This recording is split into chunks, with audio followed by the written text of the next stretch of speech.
what else does the player got going on off the court? Do they take basketball seriously, or do they want to be a celebrity influencer? Well, you know what I'm talking about, right? So I thought that was interesting and that you guys would want to see that.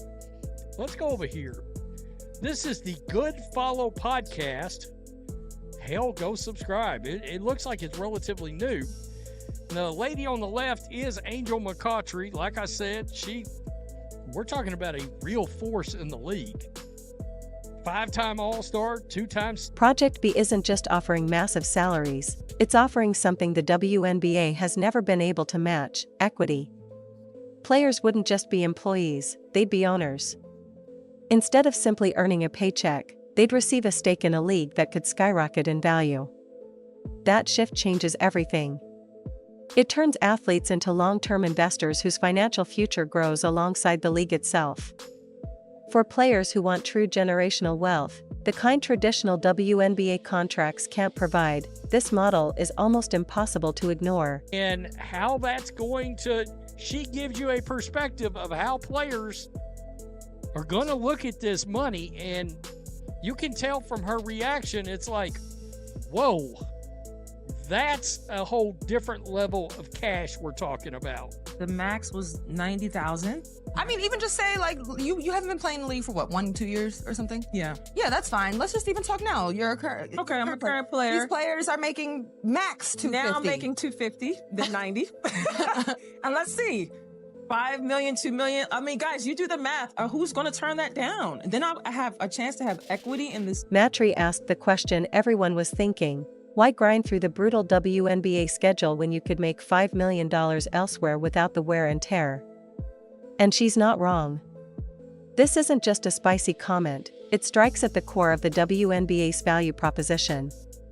When another league can offer life-changing financial security, why endure the physical toll, the packed travel schedule, and the comparatively tiny paycheck?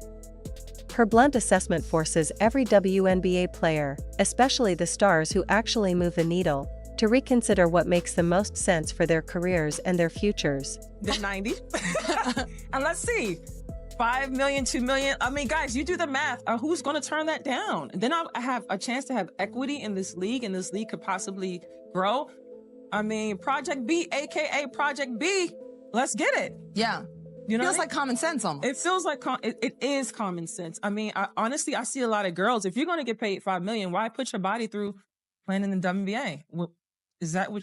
That's what I see coming. Well, here's the another aspect of this too. I thought the whole trend and point of some of these new leagues popping up was that the trend was going, players wanted to stay home in the U.S. And so that's an advantage that, like. To make matters worse, McCoughtry destroyed the long-standing belief that WNBA players prefer staying in the U.S.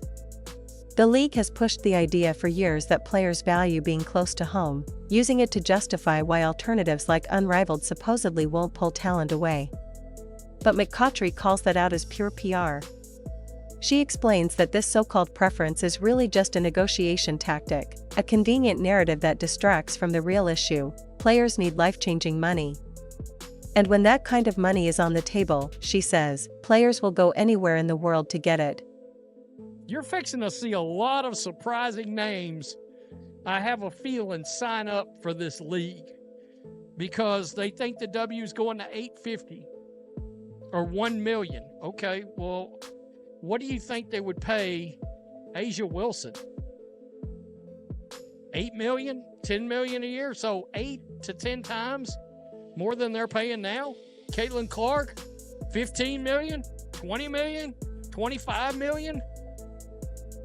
I mean, I don't know. People seem to get offended when I bring that. Why? Speaking from personal experience, McCoughtry explains that playing overseas isn't a hardship at all, it's an upgrade.